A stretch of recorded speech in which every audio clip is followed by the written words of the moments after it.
10 pertama Dzulhijjah adalah hari yang paling istimewa sepanjang waktu 1 tahun untuk memperbanyak beramal. Cuman banyak orang yang nggak paham, banyak orang yang nggak sadar. Makanya kesadaran mereka untuk beramal ketika di 10 pertama Dzulhijjah tidak sebagaimana semangat mereka ketika bulan Ramadan. Baik, ketika orang itu nggak tahu hadirin, sebenarnya ada kesempatan bagi Anda yang ngerti untuk menyampaikan kepada mereka. Berarti ada peluang bagi saya untuk dapat pahala dakwah, Ustadz. Betul. Makanya memanfaatkan ketidaktahuan orang itu berguna bagi sebagian orang, begitu ya. Anda punya kesempatan untuk menyebarkan hal ini kepada kawan-kawan Anda, tetangga Anda, keluarga Anda. Motivasi mereka untuk rajin beramal di 10 pertama bulan Ramadan. Buat suasana masjid seperti 10 pertama Ramadan. Motivasi mereka untuk banyak beramal di 10 pertama Dzulhijjah. Buat suasana masjid sebagaimana 10 pertama Ramadan. Nabi SAW bersabda, ad-dalu 'alal khair kafa'ilihi. Orang yang menunjukkan kepada kebaikan, dia mendapatkan pahala sebagaimana orang yang melaksanakannya. Rugi besar kalau kita sia-siakan kesempatan seperti ini. Kita dikasih oleh Allah Subhanahu wa taala musim untuk beramal itu lebih panjang dibandingkan musim untuk tidak beramal dalam waktu 1 tahun. Dan yang paling istimewa adalah di 10 pertama bulan Dzulhijjah.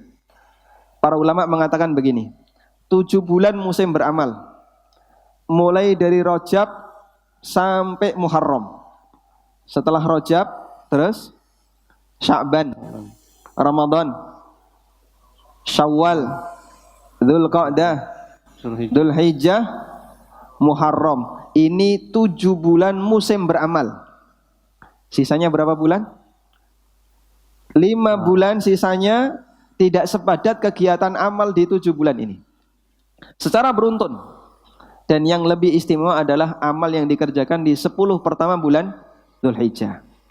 Karena itulah jamaah yang dimuliakan Allah Subhanahu wa taala, para ulama di masa silam seperti yang dilakukan oleh Qatadah Ibnu Di'amah, kemudian juga Mujahid Ibnu Jabr, begitu masuk tanggal 1 Dzulhijjah, kanu yajtahiduna fil ibadah, mereka sangat bersungguh-sungguh dalam melakukan ibadah sampai hampir saja dia tidak mampu untuk melakukannya. Saking kuatnya mereka untuk memperbanyak ibadah mulai dari tanggal 1 sampai tanggal 10 Dzulhijjah. Makanya andaikan ada amal kita yang bisa digeser agar bisa dimasukkan di tanggal 1 sampai 10 Dzulhijjah, di rentang ini silakan Anda geser.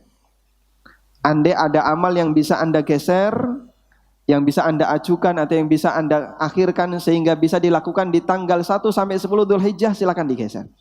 Karena waktunya ini, karena amal di waktu ini lebih afdal dibandingkan amal di luar waktu ini. Saya kasih contoh sederhana. Misalnya Anda punya keinginan untuk memberikan donasi kepada kaum muslimin di Lombok yang mereka saat ini sedang membutuhkan.